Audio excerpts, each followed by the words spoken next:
In this video, we'll learn how to create a knockout text effect in Krita, which is a text effect that uses the shape of a text to create holes in a rectangle so that you can see the image in the background through the letters. Start by opening the image that you want to add the effect to in Krita.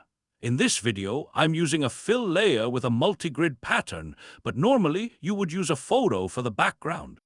In the layers docker, add a new vector layer where we'll draw our rectangle. Select the rectangle tool in the toolbox and then click and drag on the canvas to draw the rectangle.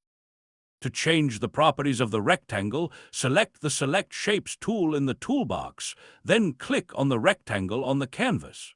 The properties of the shape will appear in the Tool Options docker. While the rectangle is selected, you can also change its color by clicking on a color in the color wheel of the Color Selector docker. Add a new vector layer where we'll put our text. Normally, you can have both text and shapes in a single vector layer. However, because our text will have a different blend mode than our rectangle, it needs to be in its own separate vector layer. Select the Text tool in the toolbox and click and drag on the canvas to add a text.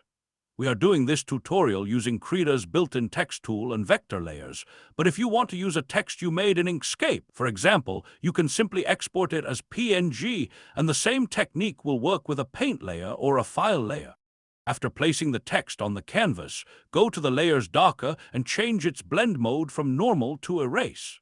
If you can't find the Erase blend mode in your favorite blend modes at the start of the list, try searching in the Mix category.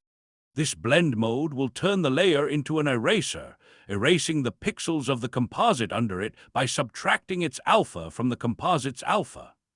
In other words, pixels that are fully opaque in this layer will turn the pixels below fully transparent. Unfortunately, this is not what we want, since the eraser is also going to erase our background image, making the background of the canvas transparent. We only want the eraser to make the pixels of the rectangle transparent. To do this, simply select both vector layers and press Ctrl-G to place them into a group. When a layer with Erase blend mode is inside a group, it can't erase the pixels outside the group unless the group is in pass-through mode. This is how you make a knockout text effect in Krita. I put a link to download a Krita file with this effect already applied in the description. Post a comment if you have any questions. Thanks for watching, and see you in the next video.